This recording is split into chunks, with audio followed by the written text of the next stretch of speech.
Hello everyone, welcome back to Mary Street. എല്ലാവരും സുഖമായിട്ടിരിക്കുകയാണല്ലോ അല്ലേ? അപ്പോൾ നമ്മൾ ഇന്ന് ഉണ്ടാക്കാൻ പോകുന്നത് ഒരു അടിപൊളി ചിക്കൻ ബിരിയാണിയാണ്. ഈദൊക്കെയല്ലേ വരുന്നത്. അപ്പോൾ നമ്മൾ നോർമലി ഉണ്ടാക്കുന്ന ബിരിയാണിയിൽ നിന്ന് കുറച്ചൊരു ഡിഫറെൻറ്റ് ഫ്ലേവറും ടേസ്റ്റൊക്കെ ആയിക്കോട്ടെ ഈ തവണ ഈദിന്. ഇത് ഒരു സ്പെഷ്യൽ ഹൈദരാബാദി ചിക്കൻ ദം ബിരിയാണിയാണ്. നല്ല ടേസ്റ്റാണ് ഈ ബിരിയാണി കഴിക്കാനായിട്ട്. നല്ല ഫ്ലേവറും ആ ചിക്കനൊക്കെ കുക്കായി വരുമ്പോഴുള്ള മണം എന്ന് പറഞ്ഞാൽ അടിപൊളി മണമാണ്. എല്ലാവരും ഇതൊന്ന് ട്രൈ ചെയ്ത് നോക്കണം കേട്ടോ ഈ റെസിപ്പി കണ്ടിട്ട്. ഹൈദരാബാദി ബിരിയാണിന് 2 ടൈപ്പ് ഉണ്ട്. കച്ചി ബിരിയാണി, പക്കി ബിരിയാണി എന്ന് പറഞ്ഞാൽ കച്ചി എന്ന് പറഞ്ഞാൽ ചിക്കൻ പച്ചയ്ക്കാണ് അവർ ദമ്മിനിടുക. പക്കി ബിരിയാണി എന്ന് പറഞ്ഞാൽ ചിക്കൻ കുക്ക് ചെയ്ത് ദം ചെയ്യും. നമ്മൾ കുക്ക് ചെയ്തിട്ടാട്ടോ ദം ചെയ്യാൻ പോകുന്നത്. ഇത് ഓതൻറ്റിക് വെർഷനിൽ നിന്ന് ഒരു ഇച്ചിരി ചേഞ്ചസ് ഒക്കെ വരുത്തിയിട്ടാണ് ഞാൻ ചെയ്തിരിക്കുന്നത് കേട്ടോ. ആദ്യം നമുക്ക് ബിരിയാണിക്കുള്ളൊരു മസാല ഉണ്ടാക്കാം അല്ലേ. അതിന് വേണ്ടിയിട്ട് പെരുംജീരകം നമ്മളിതിനകത്ത് ഉപയോഗിക്കുന്നില്ല. മെയിനായിട്ട് നമ്മൾ ഷാഹി ജീരകം അല്ലെങ്കിൽ കേക്ക് ജീരകം, ചെറിയ ജീരകം, ഏലക്കായ, ഗ്രാമ്പു, കുരുമുളക് എല്ലാം ഓരോ ടേബിൾ സ്പൂൺ എടുത്തിട്ടുണ്ട്. പട്ട ഒരു 4-5 കഷ്ണം ഇത്രയും ചേർത്തിട്ടാണ് നമ്മൾ നന്നായിട്ടൊന്ന് പൊടിച്ചെടുക്കേണ്ടത്. അപ്പോൾ ഇതിവിടെ നന്നായിട്ട് പൊടിച്ചെടുത്തിട്ടുണ്ട്. ഇനി നമുക്ക് മാറ്റി വയ്ക്കാം. ഇതിടയ്ക്കിടെയായിട്ട് ഈ മസാല നമ്മൾ ഇച്ചിരി ഉപയോഗിക്കും കേട്ടോ. ഇനി നമുക്ക് ചിക്കൻ ഒന്ന് മാരിനേറ്റ് ചെയ്ത് വെക്കണം. മിനിമം ഒരു 2 മണിക്കൂറെങ്കിലും വെക്കണം കേട്ടോ ഇത്. അപ്പോൾ നമ്മൾ ഒരു 550 ഗ്രാമോളം ചിക്കൻ ഞാനിപ്പോൾ എടുത്തിട്ടുണ്ട്. ഒരു 3 പേർക്കുള്ള ക്വാണ്ടിറ്റിയാണ് ഈ ബിരിയാണി ഉണ്ടാക്കുന്നത്.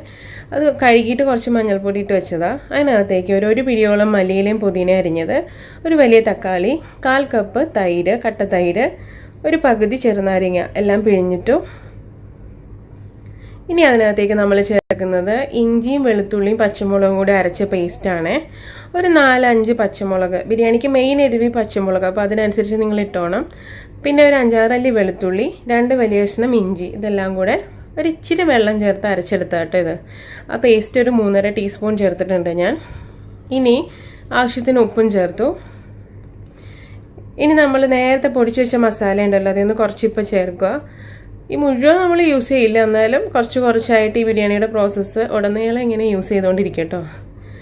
അതിനകത്ത് നമ്മൾ ഇനി ചേർക്കുന്നത് ഈ സവാള വറുത്തതാണ്. മൊത്തം ബിരിയാണിയിലേക്ക് വേണ്ടി ഞാനൊരു 4 മീഡിയം സവാള തിന്നായിട്ട് അരിഞ്ഞിട്ട് നന്നായിട്ട് ഫ്രൈ ചെയ്ത് വെച്ചിട്ടുണ്ട്. എണ്ണയിലാണ്, സൺഫ്ലവർ ഓയിലാണ് ഫ്രൈ ചെയ്ത് വെച്ചിരിക്കുന്നത്. നിങ്ങൾക്ക് വേണമെങ്കിൽ ഗീ യൂസ് ചെയ്യാം. അപ്പോൾ ഞാൻ അതിൽ നിന്ന് പകുതി സവാള വറുത്തത് ഇപ്പോൾ ഈ മാരിനേഷനിൽ ചേർക്കുവാണ്. നന്നായി ഒന്ന് എല്ലായിടത്തേക്ക് എത്തുന്ന വിധത്തിൽ നന്നായി ഒന്ന് മാരിനേറ്റ് ചെയ്ത് വയ്ക്കാം. ഇതൊരു 2 മണിക്കൂറെങ്കിലും മിനിമം വെക്കണം. ഒരു 3-4 മണിക്കൂർ നിങ്ങൾക്ക് വെക്കാൻ പറ്റുവാണെങ്കിൽ ഇറ്റ്സ് പെർഫെക്റ്റ്. അപ്പോൾ നമ്മളുടെ 2 മണിക്കൂർ കഴിഞ്ഞു. ഇനി നമുക്ക് ചിക്കൻ ഒന്ന് വേവിച്ചെടുക്കണം. അതിന് വേണ്ടിയിട്ട് കുക്കറിലാണ് ഞാനിവിടെ ചിക്കൻ വേവിക്കുന്നത്.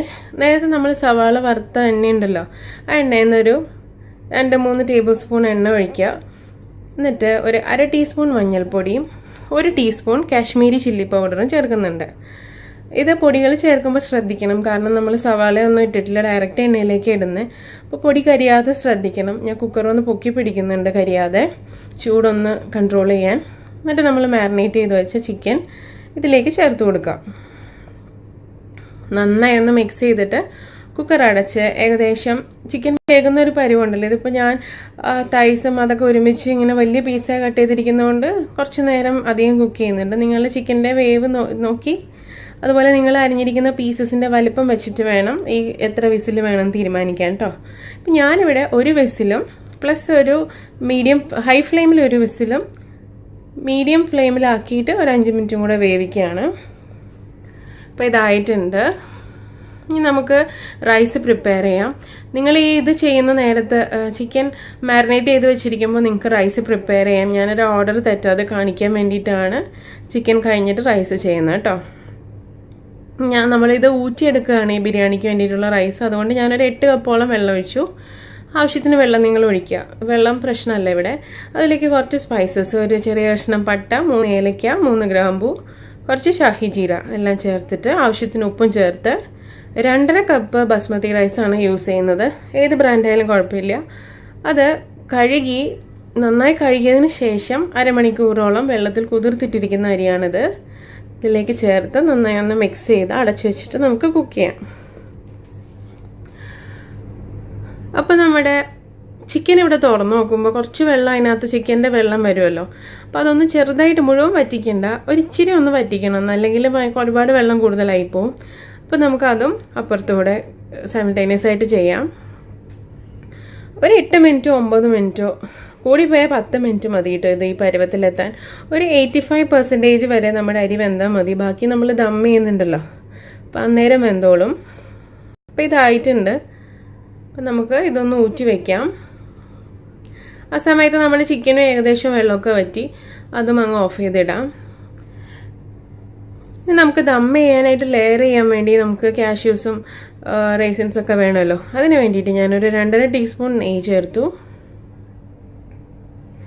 ആ നെയ്യൊന്ന് ചൂടായി വരുമ്പോൾ ഒരു 2 ടേബിൾ സ്പൂൺ അല്ലെങ്കിൽ ഒരു 10-15 കശുവണ്ടി ചേർത്ത് കൊടുത്തു. അതൊന്ന് ലൈറ്റായിട്ട് ഒന്ന് സോട്ടായി വരുമ്പോഴേക്കും ഉണക്കമുന്തിരി ചേർത്ത്, ഉണക്കമുന്തിരി ഒന്ന് വീർത്ത് വരുമ്പോൾ രണ്ടും കൂടെ കോരിയെടുത്ത് മാറ്റി വയ്ക്കാം. ഓക്കെ, ഇതിൻ്റെ അളവൊക്കെ നിങ്ങൾക്ക് തീരുമാനിക്കാം കേട്ടോ. ചിലവർക്ക് ഇത് ഇഷ്ടമില്ലാത്തവരുണ്ടാവും, അപ്പം അതിനനുസരിച്ച് അത് വേരി ചെയ്യിപ്പിച്ചെടുക്കാം. ഇനി ഞാൻ ഈ സെയിം സ്റ്റൗവിലേക്ക് ഒരു പാൻ, ഒരു പഴയ ചപ്പാത്തി കല്ലുണ്ട്, അത് ചൂടാക്കാൻ വെക്കുന്നുണ്ട്. അത് നന്നായിട്ടൊന്ന് ചൂടാവട്ടെ. ആ സമയത്ത് ഇവിടെ നമുക്ക് ലെയർ ചെയ്തെടുക്കാം. ഈ സ്റ്റവ് ഓണൊന്നുമല്ല, ചുമ്മാ വെച്ചിരിക്കുന്നതാണ്. അപ്പുറത്തെ സ്റ്റൗവിൽ പാൻ ചൂടാക്കാൻ വെച്ചു നമ്മൾ. ഇനി ബാക്കി വന്ന ആ കശുവണ്ടി മുന്തിരി വറുത്ത നെയ്യൊന്ന് ആദ്യം ഇതിനകത്തൊന്ന് ചുറ്റിച്ചു. എന്നിട്ട് നമ്മുടെ ചിക്കൻ, കുക്കായിരിക്കുന്ന ചിക്കൻ, അപ്പോൾ ഇത്ര സമയത്ത് ചിക്കൻ്റെ ഉപ്പും എല്ലാം നിങ്ങൾ കറക്റ്റ് ചെയ്തോളണം കേട്ടോ. ചിക്കൻ ഇട്ടു, അതിന് മേലെ ഒരു പിഞ്ച് മസാല ഒന്ന് സ്പ്രെഡ് ചെയ്തു, നമ്മൾ പൊടിച്ചു വെച്ചിരിക്കുന്ന മസാല. എന്നിട്ട് ഒരു ലെയർ റൈസ് ഇടുക. എന്നിട്ട് മല്ലിയിലയും പുതിനയും അരിഞ്ഞത്, സവാള, കുറച്ച് പാലിനകത്ത് മഞ്ഞൾപ്പൊടി ഒന്ന് മിക്സ് ചെയ്തത്. നിങ്ങളുടെ കയ്യിൽ കുങ്കുമപ്പൂവ് ഉണ്ടെങ്കിൽ മഞ്ഞൾപ്പൊടിക്ക് പകരം അത് യൂസ് ചെയ്യുക കേട്ടോ. എൻ്റെ കയ്യിൽ ഉണ്ടായില്ല. പിന്നെ ഒരു നുള്ള് മസാല, എല്ലാം ഇങ്ങനെ ഓൾട്ടർനേറ്റ് ആയിട്ട് ലെയറിലിട്ടിട്ട് ഫില്ല് ചെയ്യുക ലെയർ. ഈ റൈസ് തീരുന്ന സമയം വരെ നമുക്ക് അങ്ങനെ ചെയ്യാം.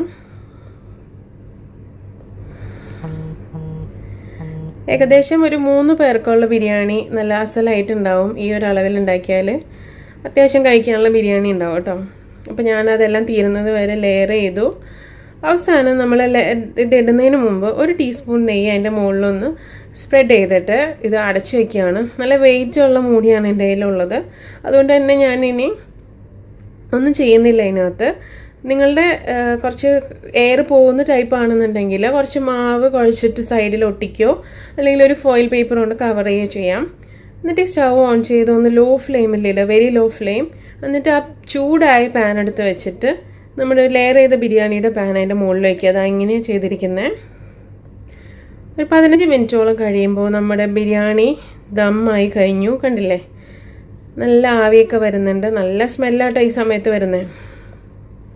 നമ്മുടെ ബിരിയാണിയുടെ സ്മെല്ല് ആക്ച്വലി ആ കുക്കർ വിസിലടിക്കുമ്പോൾ തന്നെ വരും. അതാണ് നിങ്ങളുടെ ബിരിയാണിയുടെ മണം. നിങ്ങൾ ഓർത്തോണം. ഈ റൈസിൻ്റെയൊക്കെ കൂടെ റൈസിലേക്കൊക്കെ അതങ്ങ് വ്യാപിച്ചിട്ട് നല്ല കിടു ടേസ്റ്റ് ആയിരിക്കും. നമ്മൾ ഓഫ് ചെയ്തിട്ട് കഴിഞ്ഞ് ഒരു 5-8 മിനിറ്റ് കഴിഞ്ഞിട്ടാണ് പിന്നെ തുറന്നിട്ട് അത് മിക്സ് ചെയ്തെടുക്കുന്ന ബിരിയാണി. അതായത് 15 മിനിറ്റ് ദം ചെയ്തു, അത് ഓഫ് ചെയ്തിട്ടു, ഒരു 8 മിനിറ്റ് 10 മിനിറ്റ് അങ്ങനെ കീപ്പ് ചെയ്യുക. അതിന് ശേഷം അതൊന്ന് ഇതുപോലെ സൈഡിൽ നിന്ന് ഒരു സ്പൂൺ കൊണ്ടോ ചെറിയൊരു സ്പൂൺ കൊണ്ടോ ഫോക്ക് കൊണ്ടോ ഒന്നിങ്ങനെ മിക്സ് ചെയ്ത് കൊടുക്കുക. നല്ല മണവും നല്ല ടേസ്റ്റും ഒരു ഡിഫറെൻറ്റ് ഫ്ലേവറാണ് ഇതിന്. ഓക്കെ, കണ്ടില്ലേ, അരിയൊക്കെ നല്ല പെർഫെക്റ്റ് ആയിട്ട് വെന്തിട്ടുണ്ട്. അതെന്താണെന്ന് വെച്ചാൽ നിങ്ങൾ ആദ്യം അരി കുക്ക് ചെയ്യുമ്പോൾ ഫുള്ള് കുക്ക് ചെയ്യാതിരുന്നാൽ മതി. ഇങ്ങനെ ബിരിയാണി ആക്കി കഴിയുമ്പോൾ അത് കുഴഞ്ഞൊന്നും പോകത്തില്ല. ആദ്യമേ ഫുള്ള് കുക്ക് ചെയ്ത് കഴിഞ്ഞാൽ നമ്മൾ ദം ചെയ്ത് കഴിയുമ്പോൾ എല്ലാം കൂടെ ഒറ്റയായിട്ടിരിക്കും. കണ്ടില്ല, ചിക്കനും നല്ല പെർഫെക്റ്റ് ആയിട്ട് വെന്തിട്ടുണ്ടായിരുന്നു കേട്ടോ. നമ്മളൊരു പീസ് ചിക്കൻ വെച്ചു, വലിയ പീസാണ്. അതിന് മുകളിലേക്ക് റൈസ് ഒന്ന് ഇട്ടിട്ട് നമുക്ക് സെർവ് ചെയ്യുവാണ്. നല്ല അടിപൊളി ടേസ്റ്റുള്ള ബിരിയാണിയാണ്. എല്ലാവരും എന്തെങ്കിലും ഈ ബിരിയാണി ഈദിനോ അല്ലാത്ത സമയത്തോ ഒന്ന് ട്രൈ ചെയ്ത് നോക്കണം കേട്ടോ. എൻ്റെ ഫീഡ്ബാക്ക് അറിയിക്കാൻ മറക്കരുത്. നിങ്ങളുടെ കമൻസാണ് എൻ്റെ ശക്തി. അപ്പോൾ നിങ്ങൾ എന്തെങ്കിലും കമൻറ്റ് ചെയ്യണം, ചീത്തയായാലും നല്ലതായാലും. ഓക്കെ, അപ്പോൾ ഈ വീഡിയോ ഇഷ്ടപ്പെട്ടിട്ടുണ്ടെങ്കിൽ ലൈക്ക് ചെയ്യണം, സബ്സ്ക്രൈബ് ചെയ്യുക. ഇതുവരെ സബ്സ്ക്രൈബ് ചെയ്തിട്ടില്ലെങ്കിൽ സബ്സ്ക്രൈബ് ക്ലിക്ക് ചെയ്യുമ്പോൾ തൊട്ടടുത്തൊരു നോട്ടിഫിക്കേഷൻ ബെല്ല് വരും, അതും കൂടെ ഒന്ന് പ്രസ് ചെയ്തേക്കുക. റെസിപ്പി ഷെയർ ചെയ്യുക. So thanks for watching. By.